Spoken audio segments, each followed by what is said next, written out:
गुरुर्ब्रह्मा गुरुर्विष्णु गुरुर्देवो महेश्वरः गुरुर्साक्षात् परब्रह्म तस्मै श्री गुरुवे नमः। ॐ गजाननं भूतगणाधिसेवितं कपितजम्बुफलचारुभक्षणम् उमासुतं शोकविनाशकारिकं नमामि विघ्नेश्वरपादपङ्कजं सच्चिदानन्दरूपाय विश्वोत्पत्त्यादिहेतवे तापत्रे विनाशाय श्रीकृष्णाय वयं नमः। बोलो वृंदावन बिहारी लाल की जय, बोलो वहाँ के बिहारी लाल की जय। आज हम आपको श्रीमद् भागवत महापुराण में भिन्न भिन्न सिद्धियों के नाम और लक्षण सुनाते हैं। तो आप सभी मन को एकाग्र करते हुए शांतिपूर्वक कथा को श्रवण करेंगे और धर्म लाभ प्राप्त करेंगे। तो भगवान श्री कृष्ण कहते हैं, प्रिय उद्धव, जब साधक इंद्रिय, प्राण और मन को अपने बस में करके अपना चित्त मुझ में लगाने लगता है, मेरी धारणा करने लगता है, तब उसके सामने बहुत सी सिद्धियां उपस्थित होती हैं। उद्धव जी ने कहा, कौन सी धारणा करने से किस प्रकार कौन सी सिद्धि प्राप्त होती है और उनकी संख्या कितनी है? आप ही योगियों को सिद्धियां देते हैं, अतः आप इनका वर्णन कीजिए। तो भगवान श्री कृष्ण ने कहा, प्रिय उद्धव, धारणा योग के पारगामी योगियों ने 18 प्रकार की सिद्धियां बतलाई हैं। उनमें 8 सिद्धियां तो प्रधान रूप से मुझ में ही रहती हैं और दूसरों में न्यून, तथा 10 सत्वगुण के विकास से भी मिल जाती हैं। उनमें 3 सिद्धियां तो शरीर की हैं, अणिमा, महिमा और लघिमा इंद्रियों की एक सिद्धि है, प्राप्ति। लौकिक और पारलौकिक पदार्थों का इच्छानुसार अनुभव करने वाली सिद्धि प्राकाम्य है। माया और उसके कर्म कार्यों को इच्छानुसार संचालित करना ईशिता नाम की सिद्धि है। विषयों में रहकर भी उनमें आसक्त न होना वशीता है और जिस सुख की कामना करे उसकी सीमा तक पहुंच जाना कामव्यासायिकता नाम की 8वीं सिद्धि है। ये 8 सिद्धियां मुझ में स्वभाव से ही रहती हैं और जिन्हें मैं देता हूँ उन्हीं को अंशतः प्राप्त होती है। इनके अतिरिक्त और भी कई सिद्धियां हैं। शरीर में भूख, प्यास आदि वेगों का न होना, बहुत दूर की वस्तु देख लेना और बहुत दूर की बात सुन लेना, मन के साथ ही शरीर का उस स्थान पर पहुंच जाना, जो इच्छा हो वही रूप बना लेना, दूसरे शरीर में प्रवेश करना, जब इच्छा हो तभी शरीर छोड़ना, अप्सराओं के साथ होने वाली देव क्रीड़ा का दर्शन, संकल्प की सिद्धि, सब जगह सबके द्वारा बिना ननु नच के आज्ञा पालन, ये 10 सिद्धियां सत्गुण के विशेष विकास से होती हैं।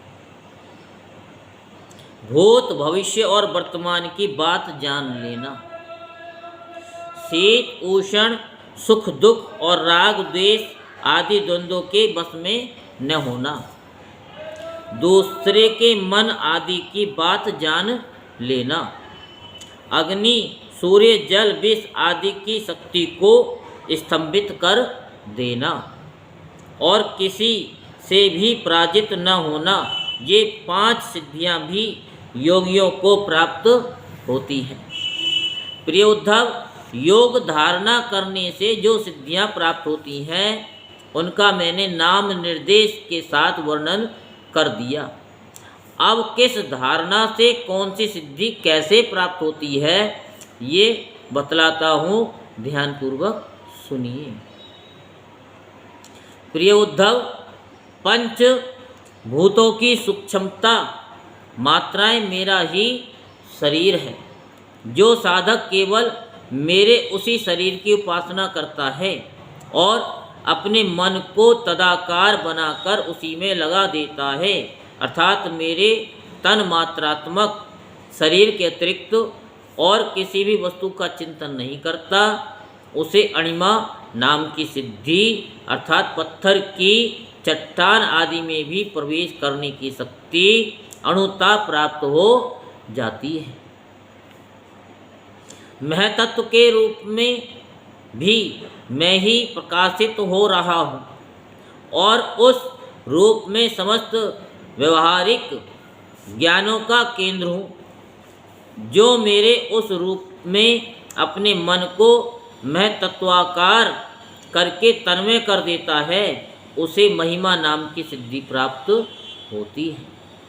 और इसी प्रकार आकाश आदि 5 भूतों में जो मेरे ही शरीर हैं, अलग अलग मन लगाने से उनकी महत्ता प्राप्त हो जाती है।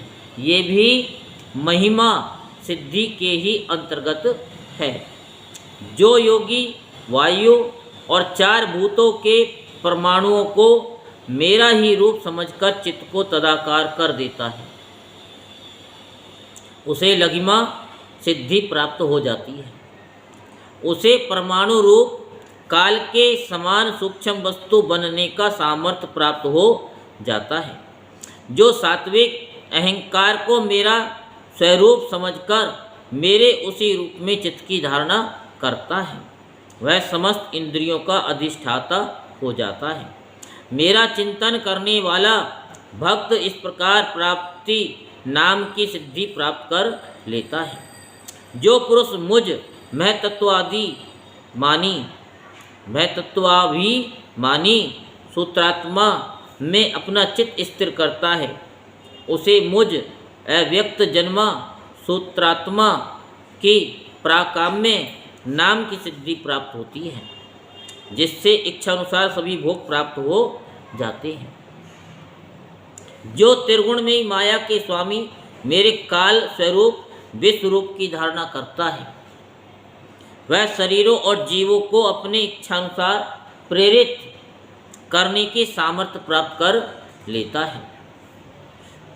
इस सिद्धि का नाम ईशित्व है। जो योगी मेरे नारायण रूप में, जिसे तुर्य और भगवान भी कहते हैं, मन को लगा देता है, मेरे स्वाभाविक गुण उसमें प्रकट होने लगते हैं और उसे वसिता नाम की सिद्धि प्राप्त हो जाती है। निर्गुण ब्रह्म भी मैं ही हूँ। जो अपना निर्मल मन मेरे इस ब्रह्म स्वरूप में स्थित कर लेता है, उसे परमानंद स्वरूपणी कामया सायिता नाम की सिद्धि प्राप्त होती है। इसके मिलने पर उसकी सारी कामनाएं पूर्ण हो जाती हैं, समाप्त हो जाती हैं। प्रिय उद्धव, मेरा वह रूप जो स्वतः दीप का स्वामी है, अत्यंत शुद्ध और धर्म में है, जो उसकी धारणा करता है, वह भूख प्यास जन्म मृत्यु और शोक मोह इन 6 उर्मियों से मुक्त हो जाता है और उसे शुद्ध स्वरूप की प्राप्ति होती है। मैं ही समिष्ट प्राण रूप आकाश आत्मा हूँ, यानी आकाश की आत्मा। जो मेरे इस स्वरूप में मन के द्वारा अनाहत नाद का चिंतन करता है, वह दूर श्रवण नाम की सिद्धि से संपन्न हो जाता है और आकाश में उपलब्ध होने वाली विविध प्राणियों की बोली सुन समझ सकता है। जो योगी नेत्रों को सूर्य में और सूर्य को नेत्रों में संयुक्त कर लेता है और दोनों के संयोग में मन ही मन मेरा ध्यान करता है, उसकी दृष्टि सूक्ष्म हो जाती है, उसे दूरदर्शन नाम की सिद्धि प्राप्त होती है और वह सारे संसार को देख सकता है। मन और शरीर को प्राणवायु के सहित मेरे साथ संयुक्त कर दे और मेरी धारणा करे तो इससे मनोज नाम की सिद्धि प्राप्त हो जाती है। इसके प्रभाव से वह योगी जहाँ भी जाने का संकल्प करता है वहीं उसका शरीर उसी क्षण पहुँच जाता है। जिस समय योगी मन को उपादान कारण बनाकर किसी देवता आदि का रूप धारण करना चाहता है तो वह अपने मन के अनुकूल वैसा ही रूप धारण कर लेता है। इसका कारण यह है कि उसने अपने चित्त को मेरे साथ जोड़ दिया है।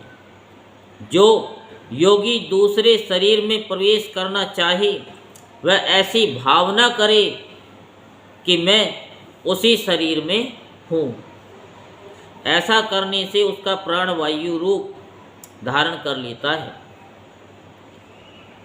और वह एक फूल से दूसरे फूल पर जाने वाले भौरे के समान अपना शरीर छोड़कर दूसरे शरीर में प्रवेश कर जाता है। योगी को ये शरीर का परित्याग करना हो तो एड़ी से गुदा द्वार को दबाकर प्राण वायु को क्रमशः हृदय, वक्ष स्थल, कंठ और मस्तक पर ले जाए। बता रखा है ना। फिर ब्रह्मरंध्र के द्वारा उसे ब्रह्म में लीन करके शरीर का परित्याग कर दे। यदि उसे देवताओं के विहार स्थलों में क्रीड़ा करने की इच्छा हो तो मेरे शुद्ध सत्व में स्वरूप की भावना करे। ऐसा करने से सतगुण की अंश स्वरूपा सुर सुंदरियां विमान पर चढ़कर उसके पास पहुंच जाती है। जिस पुरुष ने मेरे सत्य संकल्प रूप में अपना चित्त स्थिर कर दिया उसी के ध्यान में संलग्न है। वह अपने मन से जिस समय जैसा संकल्प करता है उसी समय उसका वह संकल्प सिद्ध हो जाता है। मैं ईशित्व और वसित्व इन दोनों सिद्धियों का स्वामी हूँ, इसलिए कभी कोई मेरी आज्ञा टाल नहीं सकता। जो मेरे उस स्वरूप का चिंतन करके उसी भाव से युक्त हो जाता है, मेरे समान उसकी आज्ञा को तो कोई टाल नहीं सकता। जिस योगी का चित्त मेरी धारणा करते करते मेरी भक्ति के प्रभाव से शुद्ध हो गया है, उसकी बुद्धि जन्म मृत्यु आदि अदृष्ट विषयों को भी जान लेती है और तो क्या भूत भविष्य और वर्तमान की सभी बातें उसे मालूम हो जाती हैं। जैसे जल के द्वारा जल में रहने वाले प्राणियों का नाश नहीं होता, वैसे ही जिस योगी ने अपना चित्त मुझ में लगाकर शिथिल कर दिया है उसके योग में शरीर को अग्नि जल आदि कोई भी पदार्थ नष्ट नहीं कर सकते। जो पुरुष श्रीवत्स आदि चिन्ह और शंख गदा चक्र पद्म आदि आयुधों से विभूषित तथा ध्वजा छत्र चंवर आदि से संपन्न मेरे अवतारों का ध्यान करता है वह अजय हो जाता है। इस प्रकार जो विचारशील पुरुष मेरी उपासना करता है और योग धारणा के द्वारा मेरा चिंतन करता है, उसे वे सभी सिद्धियां पूर्णतः प्राप्त हो जाती हैं, जिनका वर्णन मैंने किया है। प्यारे उद्धव, जिसने अपने प्राण, मन और इंद्रियों पर विजय प्राप्त कर ली है, जो संयमी है और मेरे ही स्वरूप की धारणा कर रहा है, उसके लिए ऐसी कोई भी सिद्धि नहीं है जो दुर्लभ हो। उसे तो सभी सिद्धियां प्राप्त ही हैं, परंतु श्रेष्ठ पुरुष कहते हैं कि जो लोग भक्ति योग अथवा ज्ञान योग आदि उत्तम योगों का अभ्यास कर रहे हैं, जो मुझसे एक हो रहे हैं, उनके लिए इन सिद्धियों का प्राप्त होना एक विघ्न ही है, क्योंकि इनके कारण व्यर्थ ही उनके समय का दुरुपयोग होता है। जगत में जन्म, औषधि, तपस्या और मंत्र आदि के द्वारा जितनी सिद्धियां प्राप्त होती हैं, वे सभी योग के द्वारा मिल जाती हैं, परंतु योग की अंतिम सीमा मेरे सारूप्य, सालोक्य आदि की प्राप्ति बिना मुझ में चित्त लगाए किसी भी साधन से नहीं प्राप्त हो सकती। ब्रह्मवादियों ने बहुत से साधन बतलाए हैं, योग, सांख्य और धर्म आदि। उनका एवं समस्त सिद्धियों का एकमात्र मैं ही हेतु, स्वामी और प्रभु हूँ। जैसे स्थूल पंचभूतों में बाहर भीतर सर्वसूक्ष्म पंच महाभूत ही है, सूक्ष्म भूतों के अतिरिक्त स्थूल भूतों की कोई सत्ता ही नहीं है, वैसे ही मैं समस्त प्राणियों के भीतर दृष्टा रूप से और बाहर दृश्य रूप से स्थित हूँ। मुझ में बाहर भीतर का भेद भी नहीं है, क्योंकि मैं निरावरण एक अद्वितीय आत्मा हूँ। बोलो वृंदावन बिहारी लाल की जय, बोलो बांके बिहारी लाल की जय।